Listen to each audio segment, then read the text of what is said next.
G'day legends, I hope that you're doing well. Now, as always, we're going to have a look at the maps, and then we'll talk about some big news. Really, the big one today is Russian blogger Vladimir Tatarsky was killed and with a dozen others injured in a cafe in central St. Petersburg, Russia. But firstly, let's have a look at the maps. So it is the 2nd of March, but this is the most recent map. It updated about 2 hours ago here.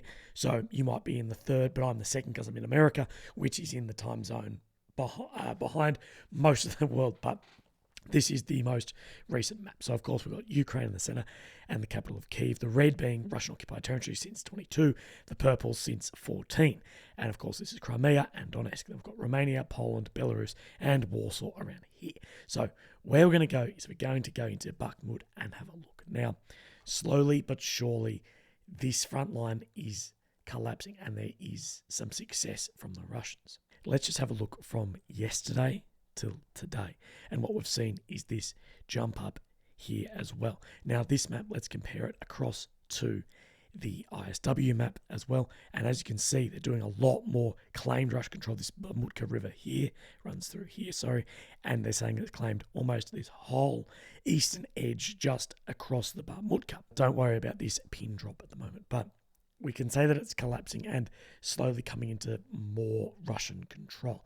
But this success, it depends on what you measure success. So Ukraine will claim that Bakhmut has done its job and attrited so many Wagner forces that it has crippled Russia, and Russia will claim that it left the north and south flank open to bring in more of the Ukrainian forces, being these flanks here, to attrit Ukraine to a point that they have limited ability for some areas for a future counteroffensive. Now, I think Bakhmut has been a symbol for both sides recently when there hasn't been much wins anywhere, and this simple city has seen tens of thousands die, so old men living in palaces can look like the decisions were not wrong.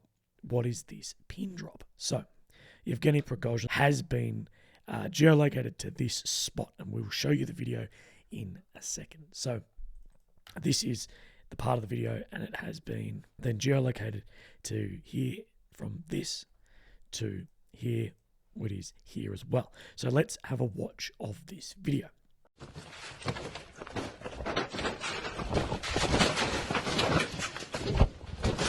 So on the Russian flag, it has inscripted "Good memory to Vladimir Tatarsky," who is the guy we'll talk about in a little bit, as well as that Wagner PMC flag.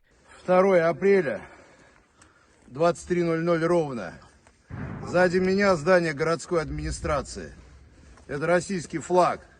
Владлену Татарскому написано «Добрая память» на этом флаге.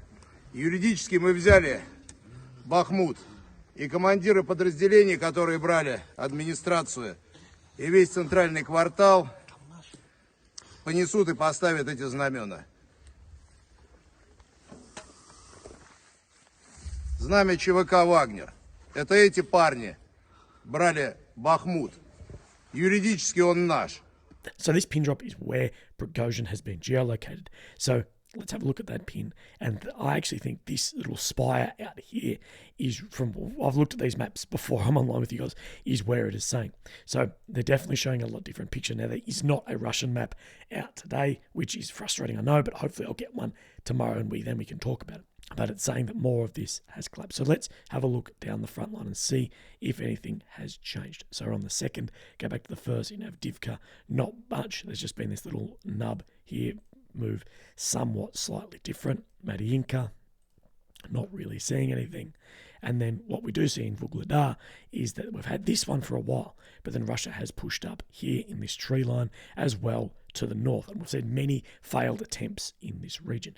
But along the entire front line, we haven't seen too much moving other than in Bakhmut, where we're seeing a lot of ground changing hands. Now, I'm not saying it's a lot of ground by square kilometres, but in this tight fighting where every inch is fought for, any of these advancements is a lot. Now, also today, Vladimir Tatarsky was killed in an attack in St. Petersburg, along with a dozen others injured. At an event he was hosting, he was given a gift figurine off a lady that then exploded. Now, the police say it was about 200 grams of explosives, and this killed him. The building he was in is said to actually be owned by Prigozhin, who we just spoke about, the leader of Wagner. Now, it is said that the lady Daria Toprova is in custody now and being questioned over terrorism charges. Now, Tatarsky, who is a pro-Russian member, has taken place in the war since 2014, both as a combatant and now a blogger. That said, he has been very vocal previously about how the Russian invasion is not going to plan and has been vocal against the Kremlin, especially during the Kharkiv counteroffensive by Ukraine, although he has been absolutely flat out supported the invasion of Ukraine, both as a blogger and a combatant. But I have contacts that say this could easily be what they said, clean-up on their own Russian side. And there's been huge speculation about Russians partisan to the Ukraine cause, Ukrainian spies, and at the moment it's all up in the air. We don't know truly what is behind this other than he got taken out. Now, from Russian sources, the murder of Vladimir Tatarsky in the centre of St. Petersburg is not just a spit in the face of the Russian special services and the authorities of our president's hometown. Executed brazenly and boldly a terrorist attack in the country's second largest city. Another proof there is no safe rear. Now, these attacks we're seeing, more and more recently of drones going into Russian territory, and now this attack in St. Petersburg. And St. Petersburg is well behind the front line. It's right up near Finland, the recent 31st NATO country.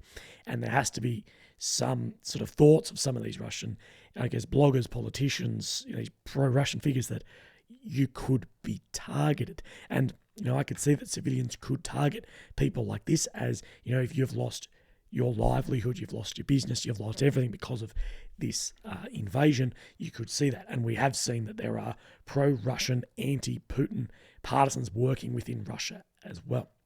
The idea is it's very hard. It's all up in the air of exactly what happened here.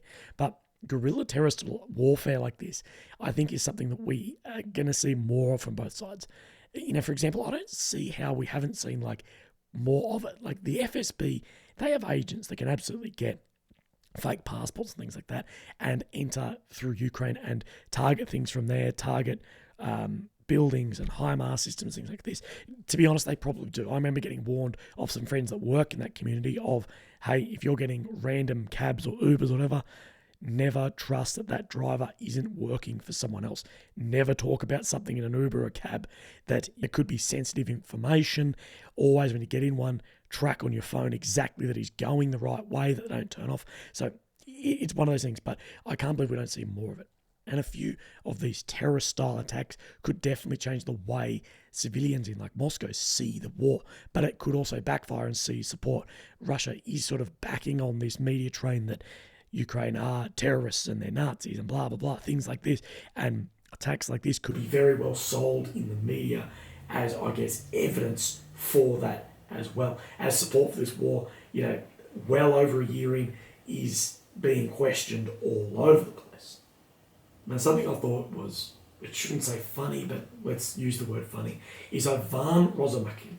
He was sentenced to 10 years in prison for murder in 2020 in Russia.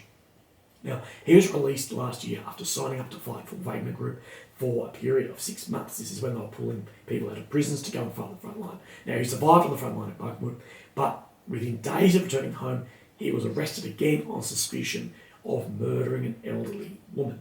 Now, the leader of Wagner Group, Prigozhin, has said if a person is behaving aggressively or provocatively, or if there are any risk, especially if he is from the category of former prisoners, you need to let us know. We will send out our recruiting group, carefully collect him and send him back to the front, to the place where he should take out his aggression. So the weird circle of life of this guy. But as I've spoken about before, recruiting prisoners isn't the dumbest idea. It saves the state a lot of money. You get bodies for the front line. And in the case of somewhere like that, you might get bodies of people you don't really give a shit about to use as meat on the front as well.